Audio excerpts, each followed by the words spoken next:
we continue with our discussion about leadership. We want to draw lessons, leadership lessons, from the lives of various people that are recorded in the Bible. Some did well, some did badly, or even individuals who did well, sometimes did badly. But both of them actually teach us lessons for our leadership today. I also want to remind you that when I talk about a leader, I'm not talking about titles.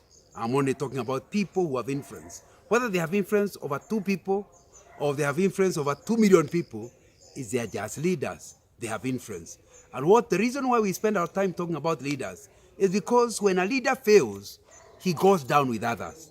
When a leader succeeds, he raises others. So it's important that we take care and spend enough time talking to leaders because of the repercussions. That's why Jesus, calling some of the leaders teachers, says, let few of you be teachers. Because those of you who are teachers are going to have very heavy judgment. They are being judged by a higher standard. Because you see, if I fail and I'm not a leader, I just affect my own life. If I fail and I'm a leader, I affect other people's lives. You know, when the Bible is talking about that the life of a parent can affect 2-3 generations, you just need to become a drunkard. Then your son becomes a drunkard. Therefore, your grandchildren will lead a terrible life because their father cannot look after them. And then because they led a terrible life, the 4th generation will be badly looked after. 3rd generations are affected by one guy because a father is a leader of a family. And what you do about it could actually affect several generations. So as we discuss leadership, don't exclude yourself out. If there are people who you look after, there are people who are influenced by you, be aware that you have. Maybe you are just a firstborn, and people look up to you because you came earlier, you know the parents better, they come to you. What kind of leadership are you actually giving them? This time, we want to draw lessons from a lady called Elizabeth, the wife of Zechariah, Mrs. Zechariah. She is a leader of note because she even is the one that who ended up being the example that Mary, the mother of Jesus, had to follow. She had influence on her cousin Mary. And that's influence, because whatever they discussed when they met may be something that affected the way Jesus was brought up. So we need to draw lessons out of Elizabeth. You know, the name Elizabeth means God is my oath. You know, what a name. That I make a commitment. I'm Elizabeth, I make commitment and I cannot break it because God is my oath. You know, in her character, we are told in the scripture that she's a descendant of Aaron. That means although women did not become priests from the priestly family, Elizabeth was a woman the Bible describes her as upright in the sight of God. You know, some of us are upright in the sight of people. But we are learning about this lady. She was upright in the sight of God. And God sees the heart, sees what you really are. So to get a testimony from God that you are a person who is upright, what a testimony. You know, like few others, male or female, she is praised by God for observing all the Lord's commandments or observing all God's regulations. And she has no blame. She is the first to acknowledge Jesus as Lord.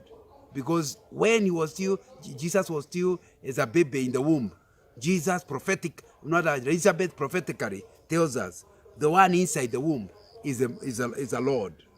And but she ended up, she is an example of somebody also with a sorrow. She is barren for most of her life. And when she is being told she'll get a baby, it doesn't make sense because she is beyond childbearing time. Many people who end up as leaders have gone through a period of suffering until God molded them to be able to look after the gift that God is giving them. But he got a joy finally in the birth of her son John. Later we call him John the Baptist, the Messiah's forerunner. You know, the name of John is divinely assigned because it means the Lord is gracious, as we read in the book of Luke, chapter 1. And it's important to understand this is a woman whom we are actually discussing. So, what lesson do we draw out of her? Her influence, number one, is drawn out of righteousness. And we also need to learn that when you live a righteous life, which is not very easy, but when you live a righteous life, and because very few other people are like that, Everybody looks at you and feels like, I wish I was like Elizabeth. You gain influence in your clan, you gain influence in your neighborhood. People talk about you. My friend, don't be too eager to be like others, because the average person around you are not going to be righteous. So if you want to be a leader who has positive influence, it will be important you agree the lonely road of righteousness. You cannot compromise. You live a life of no compromise. You say, hey, this man is a fool. But as they see God empowering you and giving you success despite what they call foolishness, they turn around and say, I wish I was like so-and-so. If you want to gain influence as a leader, be strictly just. Be strictly fair. Be strictly righteous.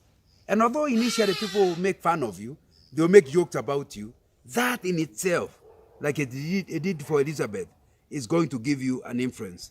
You know, in Luke chapter 1, verse 5, we read, in the time of Herod, king of Judea, there was a priest named Zechariah who belonged to the priestly division of Abijah. So the husband was also from Aaron's line. His wife, Elizabeth, was a descendant of Aaron. Verse 6, both of them were righteous in the sight of God, observing all the law's commands and decrees blamelessly. That's what we hear about our candidate today. So, whenever you remember the mother of John the Baptist, remember somebody who was righteous. We are not discussing the husband now, but he was also righteous. And ask yourself, can you be an example simply by the way you are strictly following the rules? Sometimes you are provoked by your subordinates, and you feel like using a bit of your power in a wrong way. My friend, righteousness requires that you do not use your power for your own personal protection, for your own personal rewards. You use it for the good of the organization, for the good of community, and to the glory of God. But the temptation is big. How can a small man like this give me trouble? Now, it's important to know righteousness will require you to operate beyond expectation. Even if you were to fire that person, people will understand he was rude. But is that right? Is the reward, is the punishment for rudeness equal to stealing? If this guy never stole, and if the people who are stealing are the ones you fire, how come you fire just because he was rude? Number one. Number two, is there a possibility you could have improved him, but now you have fired him? Nobody will ask you. But God himself knows you did it wrongly. But number two, other people will realize you are just like them. Even me, if you did like that, I would also do the same. But you're not meant to be like other people. You are supposed to be righteous, blameless, like this Elizabeth was. She got her influence by living differently from the people around her. And I think that's why Mary, like we'll see a little later in the story, moves long distance. She had many cousins, but she came to a cousin that was like her, who trusted in God and got messages from the angels. You see, the second thing we drew out of this lesson is that this woman is a woman who is living righteously. But instead of God rewarding her with a baby like every married woman would want, she's barren. Barren until she is past childbearing age. But she does not tell God, now that you have not looked after me, like Job's wife said, why continue worshiping him? Insult him and die. No. Not Elizabeth. Elizabeth did not tell her husband anything like that. She stayed with the Lord. If God, you have chosen not to give me a baby, I'll still serve you. If you want to give me a baby late in life, I'll welcome it. But I'll trust you because you are God. I don't trust you because of the gifts you give me. I trust you because you are God, and you'll be my God for eternity. Not just for this short life I'm working or this short life I have on earth. Do you want to be a leader of influence? Then you must be a person who stays with God even when things go wrong. We have a lot of admiration for Job. We have a lot of admiration for Mr. and Mrs. Zechariah. Why? That they would stay with God despite the problems of life. What about you as a leader? Have things gone badly with you? Have you become bitter? That's not what's supposed to be. When things go bad, you don't become bitter. You turn to God and turn the issues that would have brought you bitterness over to God. And what that will do is going to cause others to look at you and say, wow, that guy loves the Lord, even when things are not moving well. They will learn themselves, because you have your problem which people know about, but they have their problems that are keeping them sleepless at night. Your own life will influence others in the way they live, and it will give them contentment even when they have challenging events in their life. Verse 7 of the book of Luke chapter 1 says, but they were childless, this couple, because Elizabeth was not able to conceive, and they were both very old. So they had given up on children. They are beyond childbearing age. So what is it that God has not given you? Some of us are in trouble because God did not give us a girl child so that we could name our mother, and we are frustrated about it. What is it God has not given you? Would you like to trust him that in his wisdom it's good he has not given you up to now? If Elizabeth had gotten a child at an earlier age, maybe it will not be John the Baptist. We'll not even be discussing Elizabeth today.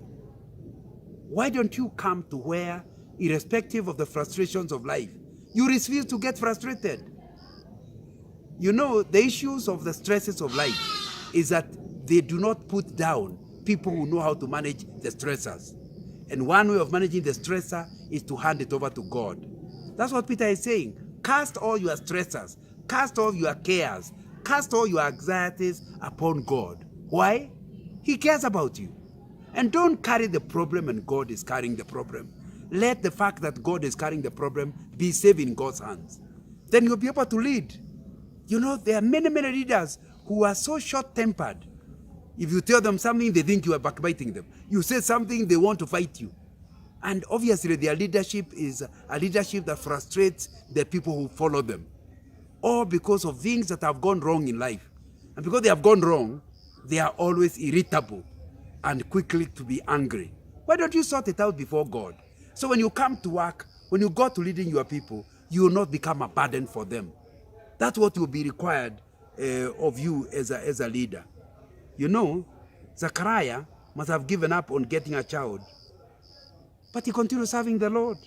Elizabeth must have given up because she was beyond childbearing, bearing a child, but he continued serving the Lord. Zechariah, in the instant the story we are reading, has been chosen by Lot. They used to use Lot to decide who is on duty this week, to burn incense before the Lord, the Most High holy place, at once in a lifetime a privilege. In other words, this particular time, he was not in the holy place. He was in the Holy of Holies. And that did not happen often. Verse 8 is saying, once when Zechariah's vision was on duty and he was serving as priest before God, that's what he's actually doing. Yet, at home, he has a problem. But at work, he is fully available to God's work. May that be a lesson we will draw, that our personal problems do not sabotage our leadership. Not because we don't care about our personal problems, but because we have learned how to take the personal problems and give them over to God, so that God can himself tackle them. Because most of them, we don't have the ability to tackle them. So why frustrate yourself? Concentrate on the things the Lord is allowing you to work on and to get fruit on, and leave the other issues in God's hands. Really what you can call this whole episode is delay. Like Sarah and Abraham, Rebecca and Isaac, Rachel and Jacob. Delay is something we see a lot with the scriptural characters. And once again, God is kindling a fire with two dry sticks. The husband is dry, the wife is dry, but he is beginning a new family out of them. And I think that's a very, very important thing. Luke chapter 1 verse 7 is saying, but they were childless because Elizabeth was not able to conceive. Then verse 11 says, then an angel of the Lord appeared to him, standing at the right side of the altar of incense. When Zechariah saw him, he was startled and was gripped with fear. Verse 13, But the angel said to him, "Do not be afraid, Zechariah. Your prayer has been heard. Your wife Elizabeth will bear you a son, and you are to call him John." What are we learning out of this? Delay is not denial.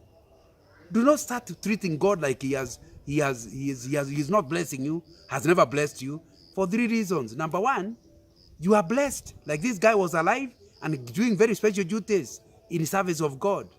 So how can you start dealing with God with bitterness when God is blessing you in other ways? Or in this particular one, he has not blessed you. Number 2, you do not have the timetable for your life.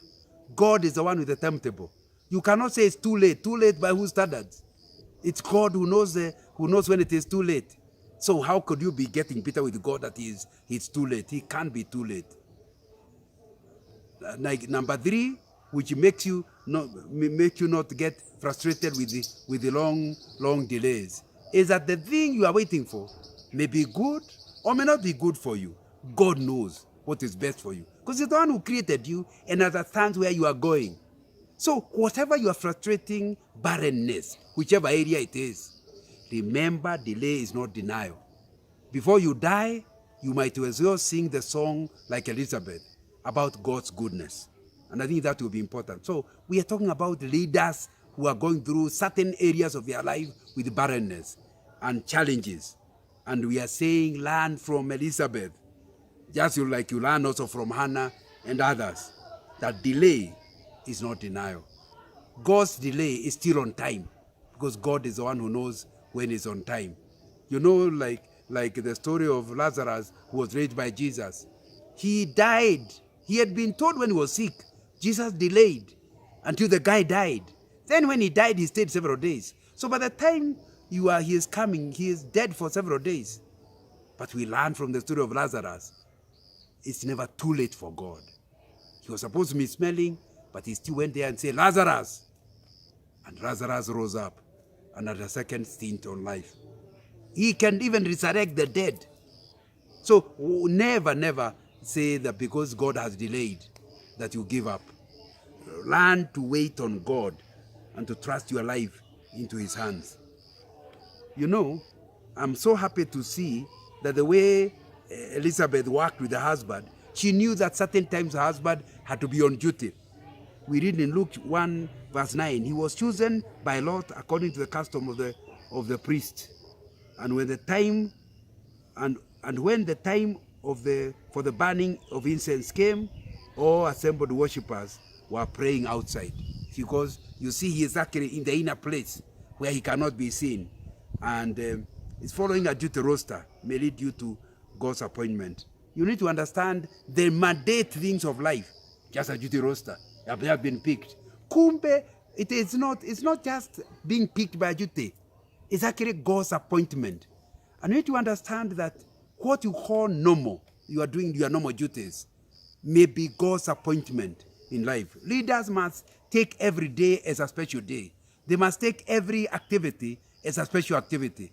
That's why Colossians 3:17 is saying, whatever you do, it doesn't matter whether a big task or small task, whatever you do, do it as unto the Lord. Because there is no such a thing as a small or a usual or a normal thing. For Elizabeth, her husband is away to do something that's usual, and he knows he'll come back. But this particular time, things happened. The angel of the Lord met the husband. So why don't you learn to treat every aspect of your leadership as honorable, as glorious, as service to God, so that you will take everything seriously and do it well, because you don't know whether out of all those things, what God will choose. And many years later, that's the thing you'll be remembering. Yet it was a normal duty. You are doing what you are supposed to be doing. So I ask you as a leader, what are things you have done for so long? You do like the back of your hand. You know them like the back of your hand. So the process, you don't take them seriously. You have become mediocre because you don't take it seriously. There are things you take seriously, things you don't take seriously. Let the story of Elizabeth, who left her husband to go on normal duty only for him to come back with the clarity that something has happened. Let that be yours, so that as a leader, There will be no day and no season which you will not take your work seriously. You know, in Luke chapter 1 verse 14 we read, he will be a joy and delight to you, this baby, and many will rejoice because of his birth, for he will be great in the sight of the Lord. He is never to take wine or other fermented drink, and he will be filled with the Holy Spirit even before he is born. When God finally blesses Elizabeth and Zachariah, what they get is somebody special. And that's what we are learning. They are going to get a baby, and you'll be great in the sight of the Lord. Every baby anyway is great. But it's important to understand the gifts of God are for special purposes. The gifts God has given you. And sometimes He's given you after a lot of barrenness. Like you got a promotion after many years without a promotion. It's a gift of God. Treat it specially. Let it be something that will help you to continue to honor God. You know, verse 16 of Luke chapter 1 says, he will bring back many of the people of Israel to the Lord their God, and he will go on before the Lord in the spirit and power of Elijah, to turn the hearts of the parents to their children, and the disobedient to the wisdom of the righteous, to make ready a people prepared for the Lord. That's what we learn about this boy, John. He has a special duty to be a forerunner for the Lord. Prepare the hearts of the people. So by the time Jesus comes, they are ready. You know, when Jesus starts ministry, a little behind John, people's hearts have already been prepared. They are able to watch the miracles because they have already been baptized in the river by John the Baptist, the cousin. My friend, every child is born with a mission to impact his generation. Is that what is happening? I'm asking you 3 different questions. Are you not that child for your generation? What difference are you making in your generation? What gifts has God given you? Maybe you are not applying them. Remember, God never calls us to do anything for Him. He has no needs. So when we say we are serving God, it's not God we are serving. We are serving God's people. There is absolutely no gift you are given for God. All gifts God gives you is for the benefit of the church, for the benefit of the kingdom, for the benefit of the world. That's why you are given those gifts. So I think the story of John the Baptist should teach you that God has intention for John, but also for you as a person. So don't go to the grave without fulfilling the reason why you are born. That's why discovering your life's purpose. I've written a book called Discovering Your Life's Purpose. It's a very critical thing because there's a reason why you are created. There's a reason why you are born again. Are you doing it? Maybe you are now 45, but so far you are doing other things to make money. And I'm not suggesting your gifts cannot make money, but why don't you make the money where God has called you? So that you are doing what God has, you are using the gifts God has actually given you. Let every child, that means you. But number 2, there are people in your organization whom you are misdirecting away from their gifts. You know, maybe the reason why you have their boss is to help them to discover their life's purpose and to channel them towards that purpose. Do you make people do things just for the good of the company without thinking about their calling and their gifting?